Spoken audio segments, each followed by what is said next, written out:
Hello and welcome to Chapter 7. In this chapter, we'll discuss wakefulness and sleep.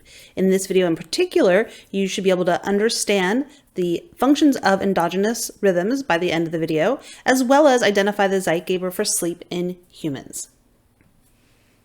So animals like us have endogenous cycles, and that's what we'll be talking about in this chapter and in particular in this video. Now we have many different types of endogenous circadian rhythms, but let's break down that word and see what it means first. So let's think about what endogenous means. It means it has an internal cause. So endogenous means internal. What about the term circadian? Circadian means it's occurring on a 24-hour cycle naturally. And the word rhythm, what do you think of when you think of rhythm? Something that has a repeating pattern, has a rhythm to it. So an endogenous circadian rhythm is something that operates, an internal mechanism that operates on approximately a 24-hour cycle. And this diagram here just shows you some of the peak times of different endogenous circadian rhythms that we have. Some things that you don't even think about, such as your best coordination is going to be at 2:30 in the afternoon. Highest blood pressure at 6:30 in the evening. Something that we will talk about will be melatonin secretions start approximately a couple of hours before you go to bed, so around 9 p.m. in the average person. Lowest body temperature. Body temperature is correlated with sleep. That happens around 4:30 in the morning. Our highest alertness is around 10 a.m. So those are just some of those peak times for different types of circadian rhythms that we have. So let's think about what some of these different rhythms could be. Now, what's the one that I've said we're going to talk about in this chapter, in Chapter 7? Wakefulness and sleep. But some others, think about other things that might kind of peak at certain times of the day, and maybe you don't have them at other times during the day.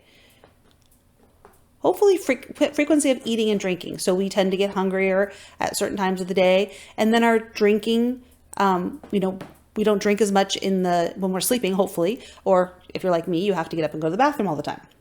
Body temperature. Body temperature is very closely tied with our sleep cycles. Secretion of hormones. So certain hormones that even control our sleep are going to peak at certain times of the day. But there are other hormones as well that operate on a 24-hour cycle or a monthly cycle. Urination. That's also an important one that helps us most of the time get through the night sleeping without having to get up to go to the bathroom. Sensitivity to drugs and even emotional well-being. So when we say these endogenous circadian rhythms operate on approximately 24-hour cycle, what does that mean? Well, most natural circadian rhythms are a little over 24 hours. They average 24.15 to be specific. Now, why do you think we operate on this 24-hour cycle if our endogenous rhythms are naturally a little over? What keeps us on this 24-hour rhythm? What happens every 24 hours? Think about our planet. What does it do? So hopefully some of you are thinking that we function on this 24-hour cycle because the Earth rotates on an axis every 24 hours. And so every 24 hours, the sun comes up. So how do we reset our biological clocks for most circadian rhythms? What happens when we wake up every morning? What's shining? Well, most of the time, at least in Southern California. Sunlight. So sunlight is what we call our Zeitgeber. And that's a stimulus that resets the circadian rhythm. So the Zeitgeber in land animals tends to be sunlight. That's our primary Zeitgeber. Now these endogenous cycles can differ between people. How many of you are morning people? How many of you are night owls, right? So we don't all have exactly the same endogenous cycles, even though light's resetting it every morning. And they can also change as a function of age.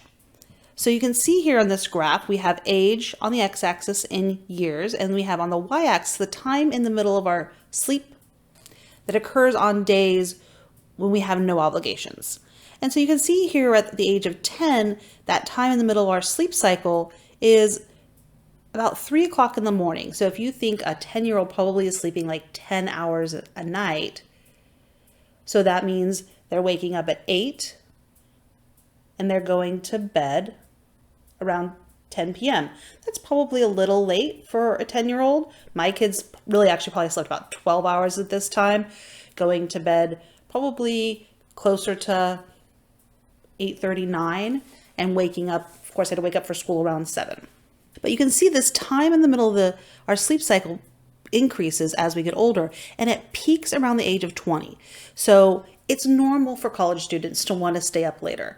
As you get into your late teens or early 20s, I've seen it in my kids. I remember it happening with me. It's a natural thing for our bodies to be able to stay up later at this time in our lives. And then as we get older, you see that time in the middle of the sleep cycle decreases. Now, again, of course, this isn't the same for everybody. So, as you can see, as you get older, and most older individuals, it kind of goes back to that pattern you had when you were pre-adolescent, where, you probably go to bed a little earlier, you wake up a little earlier. Some of this is dictated by our jobs, but some of it is just the natural circadian rhythms. Of course, there's exceptions. So my mother, who is 86, she still stays up until 11, and she prefers to sleep until 9 a.m. She actually makes herself go to bed at 11. She would stay up later if she didn't think it was, not the social norm to be in bed before midnight. So sometimes we have problems with our circadian rhythm. Sometimes it's difficult to set and reset that biological clock. So one of those situations is jet lag. Now, many of you have probably had jet lag at some point in your lives, especially if you've traveled a great distance. So this is a disruption of your circadian rhythm due to crossing time zones. So if you think about it, when we travel east, we're doing what's called a phase advance. And so you see my unhappy face here. That means it's a little bit more difficult to travel east. Your sleep cycle is not very happy with you when you do that. Think about it. In the morning, if you're going from California to New York, and let's say you need to get up for a meeting at 8 a.m. Well, what time is it in California? 3 hours earlier, it's 5 a.m. That sounds horrible, especially to me.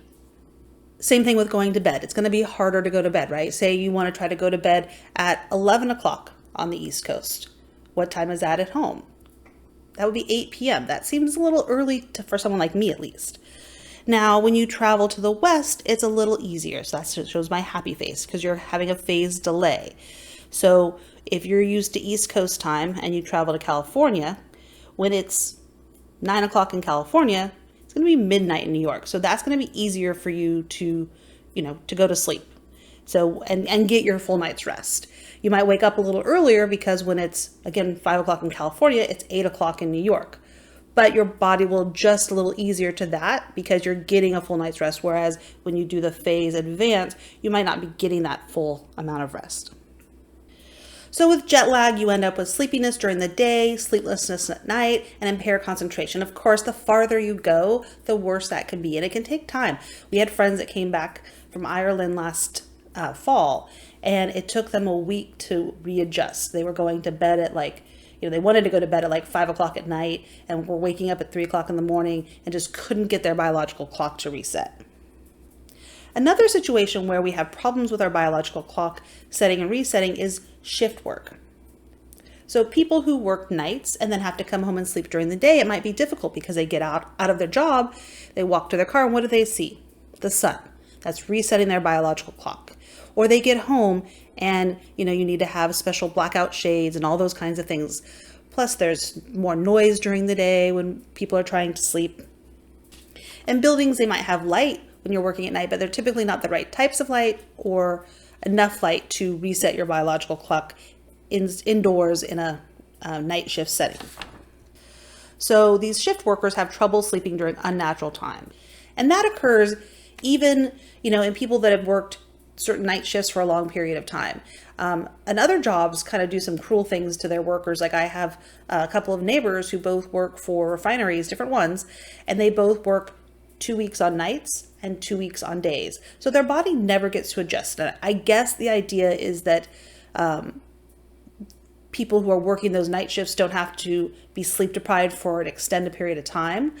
But just know that people who are working the night shifts, they're more prone to accidents. When you're sleep deprived, you're more prone to accidents. And those neighbors that work at the refineries, they actually have a big thing that lists, how many days they've gone without an accident. Now, if you're traveling across, the country or across countries, or, you've just come off of working night shifts and now you're going to, work regular day shifts, what should you do to reset that biological clock? And this is especially important with jet lag. What's going to reset that and help you adjust to whatever time zone you're in? Sunlight. So if you are traveling east, when you wake up in the morning, get outside, get some sunlight, reset that biological clock. And then at night when you're going to bed, make sure you're turning off the lights, limiting that cell phone use so that you don't have lights that are keeping you awake when you need to be going to sleep.